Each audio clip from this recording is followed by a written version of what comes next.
तो ठंड का समय है और रात का ये वक्त है जब हम ये वीडियो शूट करने लग जा रहे हैं। काफी देर रात हो गया है, ठंड लग रहा है, आप देख सकते हैं कि टोपी वोपी जैकेट वैकेट सब कुछ लगा करके इस क्लास में आए हैं। दूसरे क्लासेस की तरह बिजनेस ज्यादा है, व्यस्त थोड़ा ज्यादा रह रहे हैं और सारे कामों में अगले कुछ दिनों तक लगभग हम और भी चीजों में इधर करना पड़ेगा। इसलिए सोच रहे हैं कि रात में जितना ज्यादा आपका लेक्चर हो सकता है रिकॉर्ड कर दे ताकि हर एक दिन आपकी कंटिन्यूटी बनी रहे। सो यस, हेलो एवरीवन, स्वागत है आप सभी का हमारे YouTube चैनल स्क्वायर डाइस में। This is Sumit, the faculty of English language for the past 9 years at Boring Road, Patna. Overall निःशुल्क बैच का 28वें दिन का सीरीज है ये और प्रोनाउन का 8वें दिन का लेक्चर हो रहा होगा।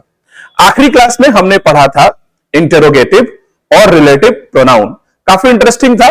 हमने देखा था कि दोनों को साथ में इस वजह से पढ़ रहे थे क्योंकि दोनों के एग्जांपल्स कॉमन थे। सारे WH वर्ड्स या तो इंटेरोगेटिव हो सकते हैं या रिलेटिव हो सकते हैं। दैट एक एडिशनल बढ़ जा रहा था रिलेटिव प्रोनाउन में। ठीक है बात। आज की इस सीरीज में हम लोग इस चीज के बारे में बात कर रहे होंगे, रिफ्लेक्सिव और एम्फैटिक, ये दो प्रोनाउन के बारे में पढ़ रहे होंगे। बट इससे पहले कि हम लोग रिफ्लेक्सिव और एम्फैटिक को पढ़ें, एक छोटा सा प्रोनाउन है हमारे यहां, इंडेफिनिट प्रोनाउन। इसके बारे में भी समझ लेते हैं। हमने पर्सनल देखा, हमने डिस्ट्रीब्यूटिव देखा, हमने डेमोन्स्ट्रेटिव देखा, उसके बाद इंटरोगेटिव और रिलेटिव देखा। इंडेफिनिट को भी देख लेते हैं। घबराने की बहुत ज्यादा बात नहीं है क्योंकि यहां से एग्जाम्स में सवाल आमतौर पे नहीं आते हैं। लेकिन हाँ, कुछ ऐसे एग्जाम्स हैं जैसे कि टीचर्स वगैरह के एग्जाम, वहां पे क्या देगा कि identify indefinite pronouns out of them, option दे देगा या बोलेगा डिफाइन इंडेफिनिट प्रोनाउन या which of the following correctly summarises the definition of indefinite pronoun, और 4-5 ऑप्शंस दिए रहेंगे और आपको उसमें से किसी एक ऑप्शन को चूज करना होता है। तो जैसा कि हम आपको वादा किए हैं कि हम कंप्लीट इंग्लिश पढ़ाते हैं, राइट, बिल्कुल जीरो से निःशुल्क बैच, जैसा कि वादा किया गया। ऐसा नहीं कि पर्टिकुलरली एसएससी के लिए ही काम आएगा, बैंकिंग के लिए, एनडीए, सीडीएस, ऐसा कुछ नहीं है। आप कंप्लीट इंग्लिश पढ़े। इस इंग्लिश को पढ़ने के बाद इंडिया में जितने भी कॉम्पिटेटिव एग्जाम्स होते हैं इंग्लिश से रिलेटेड, आप कभी ऐसा नहीं कह रहे होंगे कि सर मेरा रिजल्ट इंग्लिश की वजह से रुक गया। कंप्लीट पढ़ पाएंगे आप। ठीक है बात। चलिए, तो अब समझते हैं कि इंडेफिनिट प्रोनाउन होता क्या है। इंडेफिनिट प्रोनाउन दो वर्ड से मिलकर के बन रहा है, इंडेफिनिट प्लस प्रोनाउन। ठीक है बात। प्रोनाउन का मतलब क्या होता है ये आप जानते हैं, ये आपके लिए नया नहीं है। एक नया शब्द मेरे को क्या मिल रहा है, इंडेफिनिट। तो अगर हम इंडेफिनिट के बारे में समझ जाएं तो जाहिर तौर पे इंडेफिनिट प्रोनाउन के बारे में समझ जाएंगे। तो अगर आप ध्यान दें तो इंडेफिनिट दो वर्ड से मिलकर के बन रहा है। कौन कौन? एक इन और दूसरा डेफिनिट। डेफिनिट का मतलब क्या होता है? इसका सीधा सा मतलब होता है निश्चित, है ना बात। और इन जो है, इंग्लिश में जहां कहीं भी इन नाम का प्रीफिक्स लग जाता है, जिसे आप हिंदी में उपसर्ग कहते हैं, तो इंग्लिश में जहां कहीं भी इन नाम का प्रीफिक्स लग जाता है उसका मतलब ही होता है नहीं। तो इंडेफिनिट का मतलब क्या हुआ? नहीं, निश्चित। अगर इन दोनों को जोड़ दें, सिर्फ एक शब्द में बोलने का प्रयास करें तो हम इन्हें क्या कह सकते हैं?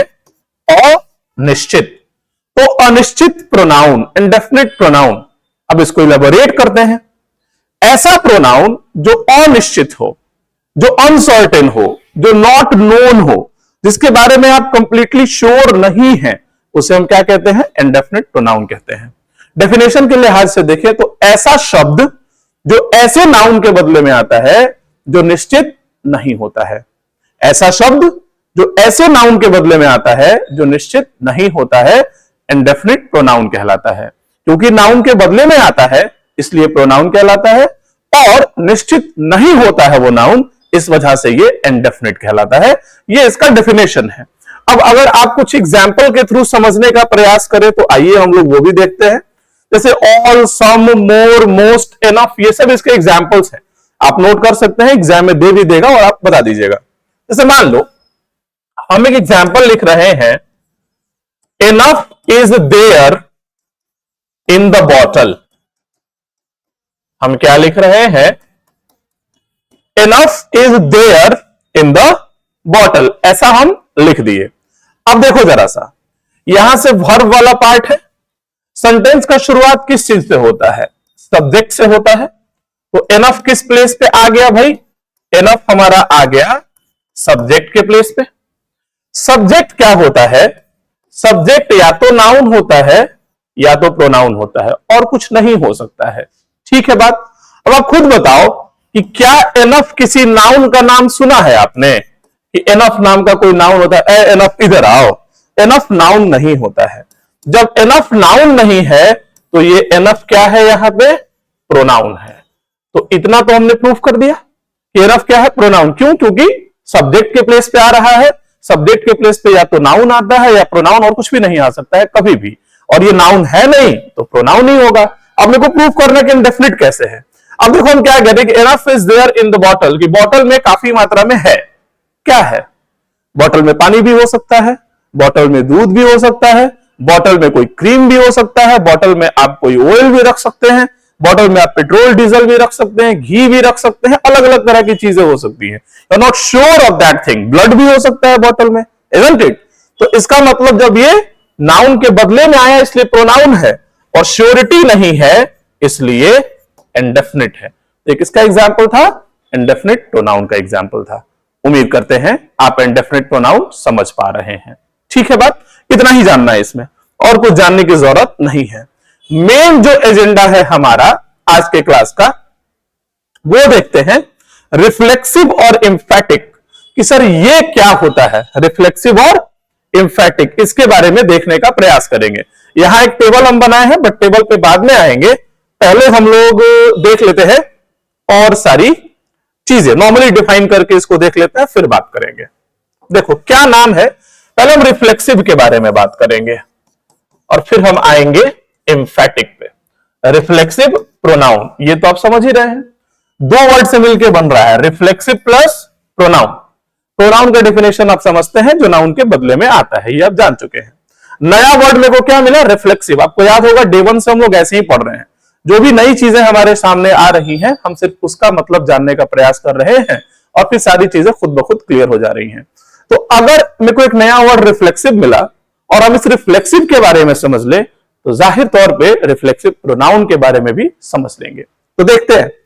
दरअसल रिफ्लेक्सिव दो वर्ड से मिलकर के बन रहा है। यहां एक हो जा रहा है रिफ्लेक्स और दूसरा हो जा रहा है इव। अगेन ये रिफ्लेक्स किससे मिलके बन रहा है? ये मिलके बन रहा है रिफ्लेक्ट से। रिफ्लेक्ट कहां से आ रहा है? तो ये आ रहा है रिफ्लेक्शन से, जिसे आप हिंदी में शायद परावर्तन ही कहते हैं। हाँ, परावर्तन ही कहते हैं, और रिफ्रैक्शन को अपवर्तन कहते हैं। ध्यान दो। तो अगर आप इस रिफ्लेक्शन को समझोगे ना, तो यही रिलेट करेगा रिफ्लेक्ट से। और इव तो आप समझ ही रहे हैं, इव का मतलब क्या होता है? वाला, वाली, वालों, वाले, बहुत बार पढ़ चुके हैं। रिफ्लेक्शन समझो, नया वर्ड यही है।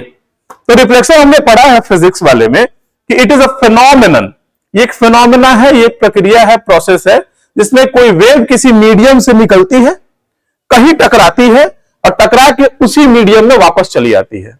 जहां से कोई चीज गया उसी में चला आया, तो that is called reflection. Hindi में आप कहते हैं कि वह प्रक्रिया जिसमें कोई तरंग कहीं किसी माध्यम से निकल के कहीं टकराती है और टकरा के पुनः उसी माध्यम में वापस चली आती है, तो दैट इज कॉल्ड परावर्तन। वही अगर मीडियम चेंज हो जाता है, जैसे आप टॉर्च ले लो, टॉर्च को जलाते हो और बाल्टी में से फोकस करते हो, नहीं तो निकलता है उसका लाइट एयर से होकर वाटर में जाता है, तो मीडियम चेंज हो गया। एक मीडियम था एयर, एक मीडियम था वाटर, तो वहां पर रिफ्रैक्शन हो जाता है। बट सेम मीडियम में अगर रहे, आप एयर में ही कहीं कुछ डाले, कहीं स्ट्राइक किया, उसे एयर मीडियम में ही वापस होकर के चला है, दैट इज कॉल्ड रिफ्लेक्शन। यहां तक आप समझ रहे हैं? तो इसी लॉजिक को यहां लगाना है कि कोई चीज कहीं से निकला और कहीं टकरा के वापस उसी में आ गया। तो ऐसा प्रोनाउन जो सेंटेंस में नाउन के बदले में आकर यह दिखाता है कि सब्जेक्ट अपने काम से किसी और को नहीं बल्कि खुद को प्रभावित कर रहा है। किसी और को नहीं बल्कि खुद को।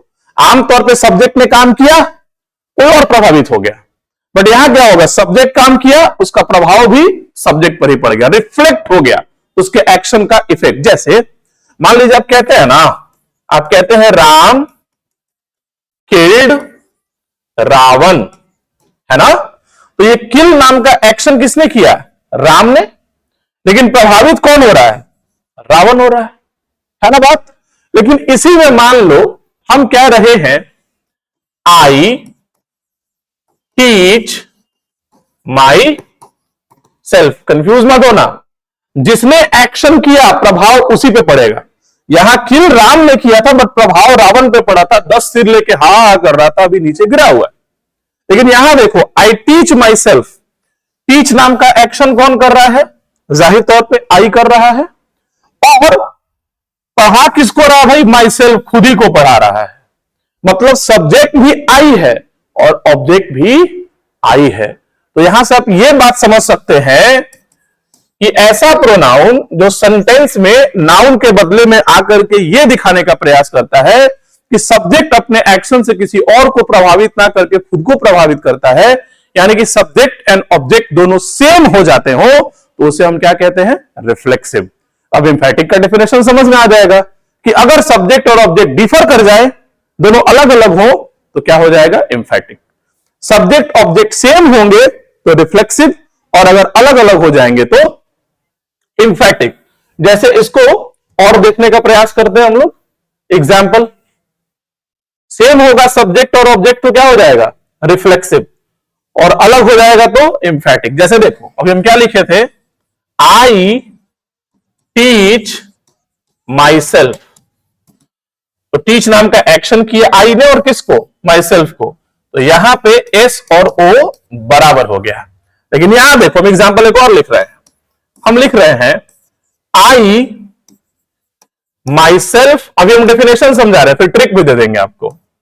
Cook, I my self cook. अब देखो, कुक वर्ब है कि मैं खुद पकाता हूं, तो इसका सब्जेक्ट कौन है? आई, और आई कुक किसको कर रहा है? माई सेल्फ मत बोल देना मूर्खो। आई माई सेल्फ कुक, कुछ भी जोड़ दो, द फूड। लिखा रहे चाहे नहीं लिखा रहे, नहीं लिखा रहे तो भी समझ लो, मान लो यहाँ पर नहीं लिखे, आई माई सेल्फ कुक, तो कुक नाम का एक्शन कौन कर रहा है? आई। और कुक किसको कर रहा है? खुद को कभी कुक करेगा? नहीं, किसी और को करेगा। यहां मतलब होता है, यहां जब होता है ना इंफैटिक में, इन सब का मतलब होता है खुद से। क्या होता है? खुद से। और यहां में सेंस क्या आ जाता है? खुद को, ऐसा सेंस आता है। अभी हम डेफिनेशन का बात कर, लास्ट में ट्रिक देंगे, फटाक से चुटकियों में समझ जाओगे। ठीक है बात? तो हम क्या कह रहे हैं? कुक नाम का एक्शन कौन? आई। ये मत कह देना कि कुक भी खुद को कर रहा है, ऐसा होगा जी कि मैं खुद को पकाता हूं। मतलब क्या कि याद अपना एक हाथ यहां से काट दिए, पीस पीस में करके मस्त दम चिकन मसाला मटन मसाला डाल करके इंसान का मीट है 6 सीटी लगा दिए, नमक वमक डाल के पका दिए, ऐसा थोड़ी होता है। आप कुक कर रहे हैं कोई और चीज, कोई फूड हो, कोई राइस हो, कुछ भी आप लिख सकते हैं, चिकन हो, मटन हो, तमाम तरह की चीजें हो सकती हैं। तो ध्यान रखना है, यहां पे एस और ओ बराबर नहीं होता है। देखो, माई सेल्फ यहां भी था और माई सेल्फ यहां भी है, लेकिन यहां पे एस और ओ दोनों बराबर हो रहा था, यहां पे अलग अलग है। अब मान लो इतना कुछ समझ में नहीं आ रहा है, मान लो सिंपल सा ट्रिक समझो। अगर सेल्फ लगा हुआ वर्ड वर्ब के बाद आएगा, यहां हम लिख देते हैं, अगर सेल्फ लगा हुआ वर्ड वर्ब के बाद आएगा, राइट, तो वो क्या कहलाएगा? वो आपका कहला रहा होगा रिफ्लेक्सिव प्रोनाउन। और अगर सेल्फ लगा हुआ शब्द वर्ब के पहले लेकिन सब्जेक्ट के बाद, तो वो क्या कहलाएगा? एम्फैटिक प्रोनाउन। सिंपल क्या? अगर सेल्फ लगा हुआ शब्द वर्ब के बाद तो क्या कहलाएगा? रिफ्लेक्सिव। अगर वर्ब से पहले तो क्या कहलाएगा? एम्फैटिक। सेल्फ लगा हुआ शब्द वर्ब के बाद रिफ्लेक्सिव, वर्ब से पहले एम्फैटिक। लेकिन ध्यान रखना, वर्ब से तो पहले लेकिन सब्जेक्ट के बाद, यह बात बोलना जरूरी है। यह बात बोलना इसलिए जरूरी है क्योंकि इतना सारा हम जो भी तामझाम कर रहे हैं महज एक पॉइंट पढ़ाने के लिए कर रहे हैं, और वो पॉइंट खत्म हो जाएगा, उस पॉइंट की वैल्यू खत्म हो जाएगी अगर आप ये बात ना ऐड करें इसमें। तो रिफ्लेक्सिव में चलेगा कि जो वर्ब के बाद आता हो, तो एम्फैटिक में क्या बोलना है?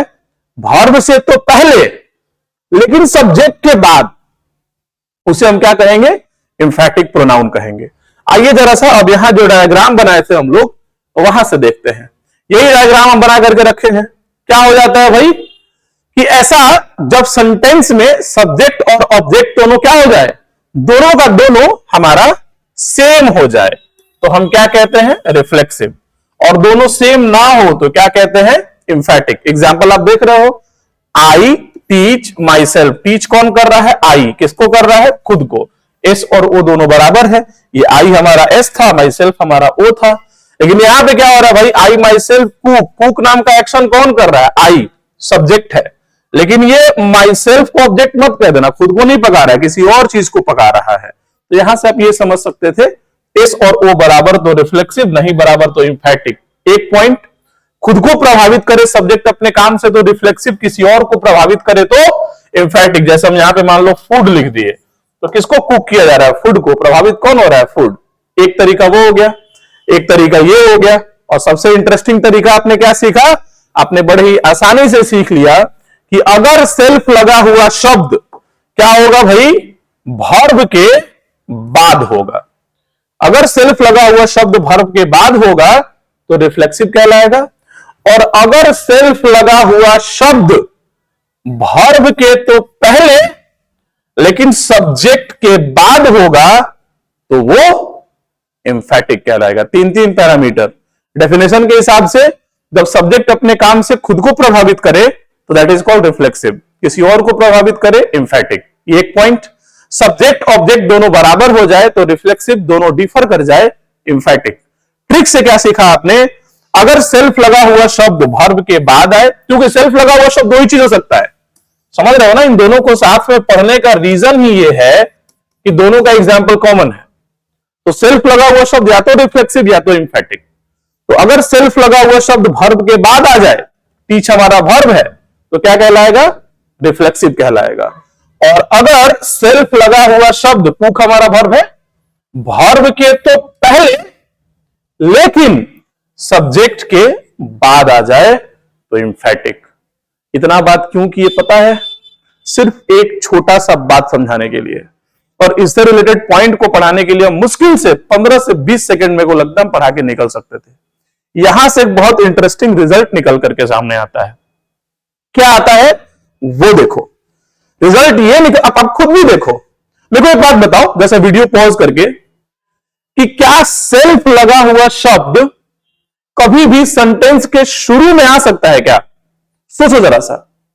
सेल्फ लगा हुआ कोई भी शब्द, that is myself, himself, hisself, itself, theirself, yourself, कुछ भी, क्या सेंटेंस के शुरू में आ सकता है? जवाब है ना। क्यों?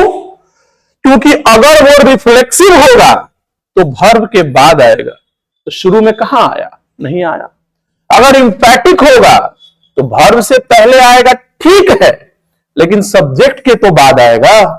यानी कि यहां से एक रिजल्ट क्या निकल करके आता है?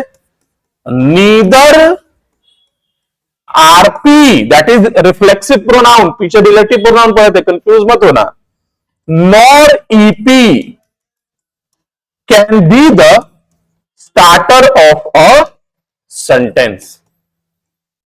Can be the starter of a sentence. यही मेरे को बस एक लाइन पढ़ाना था यार, कि ना तो रिफ्लेक्सिव प्रोनाउन जो कि एक्स प्लस सेल्फ के फॉर्म में आता है, और ना ही इंफेटिक प्रोनाउन, ये भी एक्स प्लस सेल्फ के फॉर्म में आता है।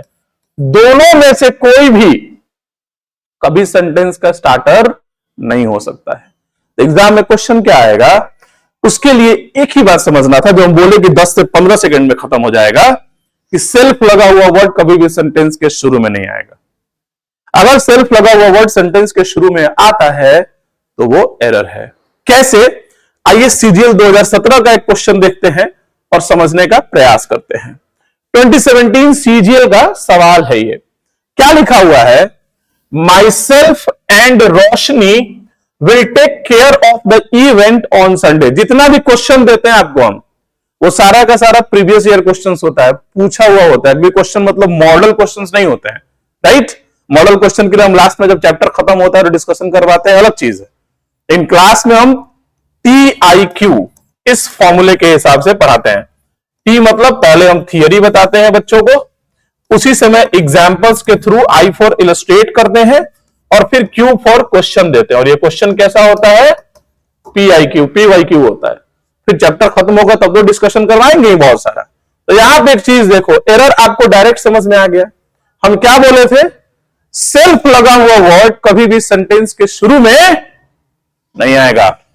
यहां पे क्या हो जा रहा है, इसने सेल्फ लगे हुए वर्ड से सेंटेंस का शुरुआत कर दिया, गलत है। अब सवाल है सर सही क्या होगा, तो देखो लिख क्या रहा है, ये लिख रहा है माई सेल्फ एंड रोशनी, ये लिख रहा है ना। तो माई सेल्फ किससे बनता है, आई से बनता है, और सब्जेक्ट के प्लेस पे आ रहा है तो सब्जेक्टिव केस होगा, तो क्या लिखेंगे, आई एंड रोशनी। और इतना ही नहीं, रोशनी नाम है यानी कि थर्ड पर्सन है, और आई क्या है, फर्स्ट पर्सन है। प्रोनाउन में आपको बताए थे कि एक से अधिक पर्सन अगर आएगा तो उनको अरेंज करने का ट्रिक क्या है हमारे पास, नॉर्मल सेंस में 2 3 1 और नेगेटिव में 1 2 3। यहां पे नॉर्मल सेंस है इसलिए 2 3 1 अप्लाई होगा, यानी कि थर्ड पर्सन पहले आएगा और फर्स्ट पर्सन बाद में होगा, यानी कि आप पहले लिखेंगे रोशनी एंड आई। अब ये थर्ड पर्सन, ये फर्स्ट पर्सन। उम्मीद करते हैं रिफ्लेक्सिव और इंफैटिक का ये अंतर, इसका डेफिनेशन, यहां से आने वाले सवाल और साथ ही इंडेफिनिट प्रोनाउन का एक छोटा सा डेफिनेशन आपको इस सेशन में समझ में आ गया होगा। ठंड का मौसम है, काफी बिजी रहने वाले हम, लगातार सोच रहे हैं कुछ बहुत सारा लेक्चर रिकॉर्ड कर लें ताकि आपको हर एक दिन एक एक लेक्चर दिया जा सके। जैसे कि आप देख भी सकते हैं अभी लगभग 11 बज रहा है रात का जब हम वीडियो रिकॉर्ड कर रहे हैं। कोई बात नहीं, इस सेशन को इसी पे खत्म करते हैं, यहीं पे खत्म करते हैं, मिलते हैं अगले सेशन में। Tata bye bye, cheers.